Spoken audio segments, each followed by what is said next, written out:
Hello everyone. Today I'm going to interview Shikhar Srivastava, founder of Petals Foundation. Passionate philanthropist and social entrepreneur, Shikhar transformed from a dedicated donor to a visionary leader. Realizing the need for collective responsibility, he founded Petals Foundation, focusing on education for slum kids, old age care, and animal welfare. Today, Petals Foundation is one of India's fastest growing NGOs with a presence in over 40 plus cities across India.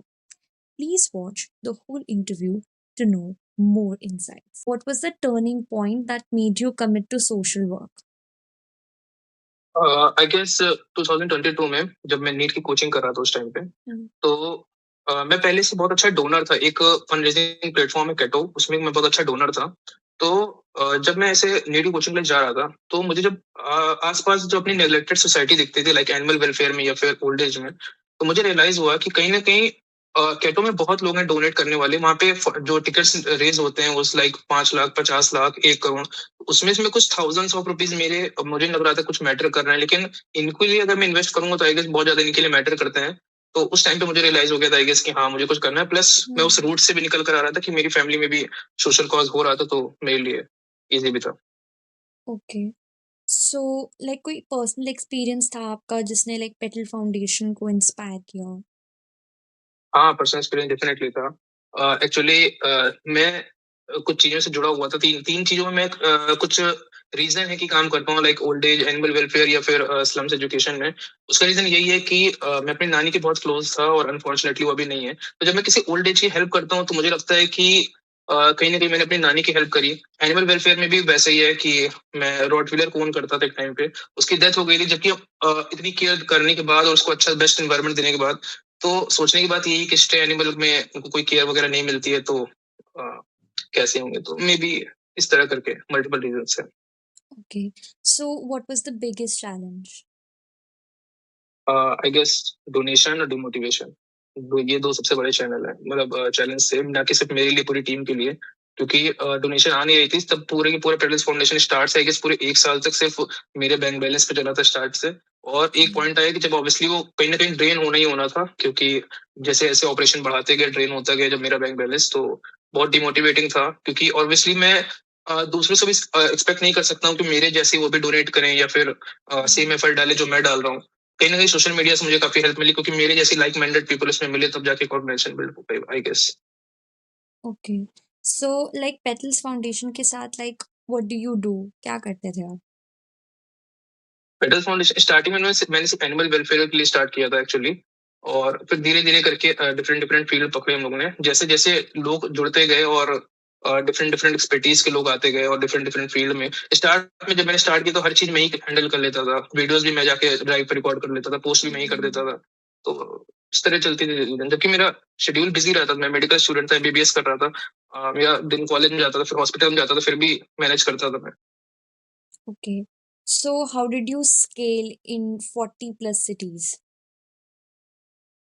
I guess इसमें अनुपम मित्तल जी एक शाख है उनकी line याद आती है कि आपके सपने आसमान पे होने चाहिए लेकिन कदम हमेशा जमीन पर होना चाहिए तो स्टार्ट में आपको नहीं सोचना चाहिए कि आपको कितना स्केल करना है आप बस धीरे धीरे जुड़ते जाइए मुझे लगा मेरे जैसे बहुत सारे लाइक माइंडेड पीपल आ गए और सबका सेम एनर्जी रही और सब जब साथ में मैच हुई तो बस ग्रो करते चले गए अभी भी कर ही रहे हैं और सोच इतना सोचते नहीं कि 40 सिटीज या 41 सिटीज में कब जम करना है 42 में कब करना है बस यही है कि जितना ज्यादा रीच हो पाए हम लोग की जितना ज्यादा हम लोग किसी पे किसी की हेल्प कर पाए उतना हम लोग ट्राई करते ओके एंड जब आपके लाइक पेटल्स फाउंडेशन में चीज़ें बहुत डिफिकल्ट हो गई थी जो अर्ली सिचुएशन थी तो how did you keep your self motivated?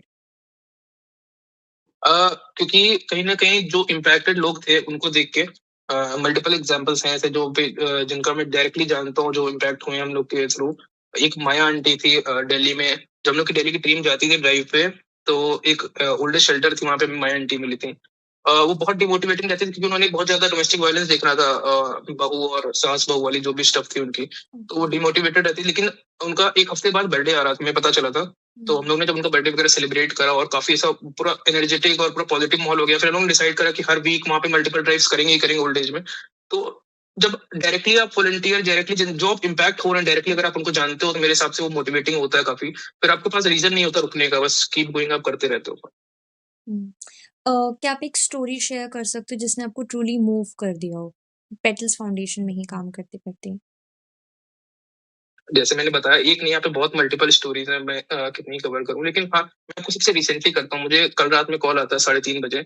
हुँ। उसने मुझे कहा 3:30 बजे, उसने मुंबई थाने से कॉल था। उसने बोला कि ओके। आप मत पूछिएगा कि मेरा आपका नंबर मुझे कहाँ से मिला, कैसे मिला, लेकिन मैं जा रहा था, मेरी कार से एक्सीडेंट हो गया है स्टे डॉग का। और क्योंकि मैं खुद एनिमल लवर हूँ, खुद एनिमल ओन करता हूँ, पेट को, तो मुझसे देखा नहीं जा रहा, मुझे नहीं पता चला मुझे किसको कॉल करूँ, मैं किसी को भी कर रहा हूँ, कोई पिक नहीं कर रहा। और हुँ। ये है इशू, इस इंडिया में है। आप किसी भी अगर कुछ ऐसा सिचुएशन आई है, आप कहीं कॉल करोगे तो कोई पिक नहीं करता है एनिमल शेल्टर में या फिर रेस्क्यूअर में। और अगर पिक कर रहा है तो बहुत रूडली बात करेगा कि अच्छा ठीक है, बहुत केस है, ये ना करो, वो ना करो। तो अ, हम लोग की मुंबई टीम जो थी वो स्लम्स एजुकेशन पे काम करती थी, रेस्क्यूअर नहीं थी। लेकिन स्टिल मैंने जितने जो भी हम लोग से नियरेस्ट एसोसिएटेड रेस्क्यूअर था, हमने कांटेक्ट किया, और मानिए सुबह 4 बजे वो गए और रेस्क्यू करा उसको। फाइनली अब वो उसका ट्रीटमेंट चल रहा है, अभी कल रात की बात है। तो ऐसे मल्टीपल केस रहते हैं, तो डेफिनेटली पॉजिटिविटी आती रहती है। हुँ। एक कॉमन मिथ बताइए जो एनजीओ से रिलेटेड होता है, मतलब कि एनजीओ इस तरीके से काम करते हैं, डोनेशन पे चलते हैं, एनी मिथ जो आपको लगता है कि आपको ब्रेक करना है? मुझे लगता है कि ऑडियंस के पर्सपेक्टिव से एक मिथ ये है कि एनजीओ बहुत एफिशिएंट नहीं होते, बहुत इम्पैक्टफुल नहीं होते मेरे हिसाब से। जबकि मैं उनको सबको कहना चाहूंगा कि कई बार तो सरकार से भी ज्यादा इम्पैक्टफुल एनजीओ वर्क कर रही होती है। रीजन बीइंग कि सरकार में बहुत बड़ा सा हायरार्कियल सिस्टम चल रहा होता है, ऊपर से किसी चीज में वर्क के लिए निकला और नीचे आते आते वो एकदम उसका इम्पैक्ट खत्म हो चुका होता है स्कैम के चलते या फिर मल्टीपल रीजन। ऐसा नहीं कि एनजीओ में स्कैम नहीं हो रही, ये भी एक मिथ है कि एनजीओ में बहुत स्कैम होता है, और मिथ भी क्या है, ट्रू भी है, बहुत हो रहा होता है। मेरे हिसाब से आपको वेरीफाई करना चाहिए डोनेशन के टाइम पे।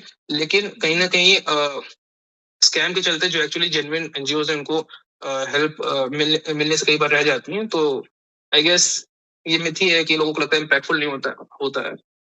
डोनेट करना चाहिए एनजीओ वगैरह में, ताकि ज्यादा एफिशिएंटली वर्क कर पाए। ओके। एंड एक एनजीओ कैसे अपने डोनर्स एंड सपोर्टर्स का ट्रस्ट गेन कर सकता है? अब मेरा पर्सनल एक्सपीरियंस रहा है, वर्ड ऑफ माउथ सबसे ज्यादा वर्क करता है। अगर आप वर्क कर रहे हो, बिना आग के धुआं नहीं फैलता, तो अगर आप मेहनत की आग लगाओगे तो धुआं दूर तक फैलेगा ही फैलेगा। Word to word, mouth to mouth, I guess trust gain हो जाता है पर्टिकुलर टाइम बाद। प्लस अगर किसी ने डोनेट किया है, तो अगर आप वर्क दिखा रहे हो ट्रांसपेरेंसी से, तो वो इट्स मोर लाइकली कि वो दोबारा से डोनेट करे नेक्स्ट मंथ आके। ओके। जैसे यंग चेंज मेकर्स होते हैं, लाइक कॉलेज के स्टूडेंट्स भी एनजीओ के साथ या ऐसे किसी फाउंडेशन के साथ कनेक्टेड होते हैं, तो उनके लिए आपके पास कोई एडवाइस हो या उनके फर्स्ट स्टेप्स क्या होने चाहिए? I guess I am too young to give advice, but still if you insist, मुझे लगता है कि सबको वॉलंटियर करना चाहिए। किसी ना किसी एनजीओ में, किसी भी एनजीओ में अगर आप वॉलंटियर करते हो तो आप कुछ सीख के ही निकलोगे, कुछ आप खोगे नहीं। और डेफिनेटली मेरे पास मल्टीपल एग्जांपल्स हैं जो स्टार्ट में आए थे, बहुत डिमोटिवेटेड रहते थे। कई बार उन लोग को सेल्फ सेटिस्फेक्शन भी मिलती है इस चीज में। कई बार वो लोग कुछ सीख के जाते हैं, मैनेजमेंट स्किल, किसी ना किसी स्किल्स को अपना अच्छा ही सीख के जाते हैं। तो मेरे हिसाब से हर, ना कि सिर्फ कॉलेज स्टूडेंट, इवन जॉब वाले जो जॉब करते हैं उनको भी आई गेस वॉलंटियर जरूर करना चाहिए किसी ना किसी एनजीओ में। ओके। एनजीओज़ मैंने बहुत देखे हैं, वो लोग पार्टनरशिप्स में बिलीव नहीं करते, like alone alone he work करते रहते, तो आपको लगता है कि पार्टनरशिप से एक सिग्निफिकेंट डिफरेंस आता है एनजीओ की वर्किंग में? डेफिनेटली आता है। आप रीच आपकी बढ़ती है, ना कि सिर्फ ऑडियंस में, कहीं ना कहीं जिनको हमारी नीड है उसमें भी। फॉर एग्जांपल, अगर हमने किसी एनजीओ से, अगर दूसरी एनजीओ से अगर हमने कोलैब करा है, तो वो किसी स्लम से एसोसिएटेड होगा। तो कहीं ना कहीं जब हम भी उनके साथ ड्राइव पे जाएंगे उस पर्टिकुलर स्लम में, तो हमको भी एक्सपोजर मिलेगा नई नई नीड से। तो मेरे हिसाब से, और डेफिनेटली अगर आप कहीं किसी ब्रांड वगैरह के साथ, अगर आप सीएसआर फंडिंग में आपका इनिशिएटिव कहीं लिंक हो गया है, तो डेफिनेटली और स्मूथली आपका ऑपरेशन हो जाते हैं, तो करना चाहिए। Okay. What's one simple way anyone can contribute to social change? I guess volunteering only, क्योंकि कई लोग डोनेशन करके अपने जिम्मेदारियों से बचना चाहते हैं। मैं भी ये चीज कर चुका हूँ, इसलिए मुझे पता है। लेकिन मुझे लगता है कि सबसे पहले आपको वॉलंटियरिंग करना चाहिए। डोनेशन गलत नहीं है, डोनेशन बिल्कुल करना चाहिए, लेकिन वॉलंटियरिंग के बाद एक बहुत बड़ी अच्छी खासी सेलिब्रिटी है, मुंबई से ही थी। उन्होंने कांटेक्ट किया था प्रेस फाउंडेशन की, मुझे जुड़ना है, ओल्ड एज के लिए कुछ करना है, तो मैं कितना डोनेट करूं। मेरा एकदम क्लियर था स्टांस इस पे कि आप डोनेट बाद में करिए, पहले आप मुंबई टीम के साथ एक ड्राइव पे जाइए, ओल्ड एज शेल्टर विजिट करिए। आप नीड देखिए, बिना आप जरूरत जाने, बिना आप नीड, बिना उनको सुने, आप डोनेशन किस बेस पे दे रहे हो, आंख बंद करके कि हम लोग आपका जो आपकी जिम्मेदारी है वो हम करके दें, तो डजंट मेक सेंस। आप खुद वॉलंटियर करो, देखो रूट कॉज, देखो क्या चल रहा है, उसके बाद आप डोनेशन का सोचो। ओके। ऐसा यूजुअली हमने एनजीओज़ में देखा है कि मतलब वो डोनेशंस पे ज़्यादा फ़ोकस करते हैं, मतलब कुछ एनजीओज़ जो होते हैं एंड वॉलंटियरिंग को वो लाइक इतना सपोर्ट नहीं करते। उनका यही रहता है कि आप डोनेट कर दीजिए, आप पैसे जुड़ जाइए। ये सबसे फ़ीज़िबल मेथड है जुड़ने का। तो आपके क्या व्यूज़ हैं इसके ऊपर? डेफिनेटली होता है ये चीज़ और मैं इससे एकदम खिलाफ हूँ क्योंकि अभी तक पेडल्स फाउंडेशन हम लोग ने इवेंट ही नहीं करा, आप मानोगे नहीं। ऐसा नहीं कि मेरे पास फंड्स की कमी थी, बहुत मल्टीपल अब मैं चाहूँ तो 40 से 40 सिटीज़ में लगातार मैं इवेंट्स कर रहा हूँ, लेकिन अभी तक 0 इवेंट हुए हैं पूरे में। हम लोग सिर्फ ड्राइव्स करते हैं, सिर्फ ड्राइव्स क्योंकि ड्राइव्स इम्पैक्टफुल होती हैं। मैं लाइक हाँ, मैं मानता हूँ वॉलंटियर्स को भी एप्रिसिएशन मिलना चाहिए टाइम टू टाइम। वो हम लोग को ऑनलाइन दे देते हैं, इवेंट करके बड़ा सजावट एंड एवरीथिंग उसमें पैसे वेस्ट करना। इवन हम लोग सैलरीज भी नहीं टेक करते हैं। कोर मेंबर्स वैसे बाकी एनजीओ जिनको मैं जानता हूँ, मेरे फेलो एनजीओ सब लोग बहुत हाई सैलरीज इनटेक करते हैं सब लोग एनजीओ में, लेकिन हम लोग 0 सैलरीज इनटेक करते हैं। हम लोग ने मैंने कोर मेंबर्स को कहा था कि हम लोग एक दूसरी ब्रांड बना लेंगे साथ में, हम लोग बनाई भी और हम लोग प्रॉफिटेबल है। तो उससे हम लोग निकाल लेंगे जितना हम लोग को चाहिए होगा, लेकिन एनजीओ से नहीं निकालेंगे। किसी ने डोनेट किसी ने 10 रुपए भी डोनेट किए तो मैं उस 10 रुपए की चॉकलेट नहीं खा पाऊंगा, मुझे हजम नहीं होगी। ओके। और मेरा लास्ट क्वेश्चन ये है कि जैसे हम लोग हैं, मतलब बच्चे हैं, हम लोग मतलब कैसे स्टेप कर सकते हैं, कैसे जुड़ सकते हैं? लाइक बहुत सारे लोग जो हैं वो सर्टिफिकेट्स के लिए यूजुअली वॉलंटियरिंग करते हैं या किसी ऑर्गेनाइजेशन के लिए जुड़ते हैं। तो लाइक हमारा क्या मोटिव होना चाहिए कि हम एनजीओ में वर्क करें, वॉलंटियर करें, मतलब किस गोल के साथ हमें आगे बढ़ना चाहिए? आई गेस सीखने के गोल से जो भी आप जाते हो, आपको जो वर्क एनवायरनमेंट मिलता है बहुत कुछ सीखने को मिलता है। और मैं इसका अगेन एक प्राइम एग्जांपल दे देता हूँ। हमारे साथ पिछले जून में एक श्रुति नाम की एक वॉलंटियर थी, वो जुड़ी थी। उन्होंने मल्टीपल मैनेजमेंट में एचआर में काम किया उन्होंने, और दिसंबर के आसपास आज वो बहुत हाईली रेपुटेटेड उसमें प्लेस है। एक कॉफी ब्रांड है स्लीपी आउल, उसमें बहुत अच्छी जगह पे प्लेस्ड है। और वो बहुत बहुत ज्यादा थैंकफुल है हम लोग के लिए कि आपने जो एक्सपीरियंस हम लोग को शेयर किया वो इमेजरेबल है। तो मेरे हिसाब से आप सीखने के पर्पज से जुड़िए। सर्टिफिकेट इज बाई प्रोडक्ट, मिल गया ठीक है, नहीं मिला कोई बात नहीं। आप सीखते रहिए कुछ ना कुछ, चाहे वॉलंटियर करिए, ग्राउंड पे जाके सीखोगे आप, चाहे एडिटिंग कर रहे हो किसी एनजीओ के लिए तो उसमें सीखो। तो आई गेस सीखने का मोटिव होना चाहिए। ओके।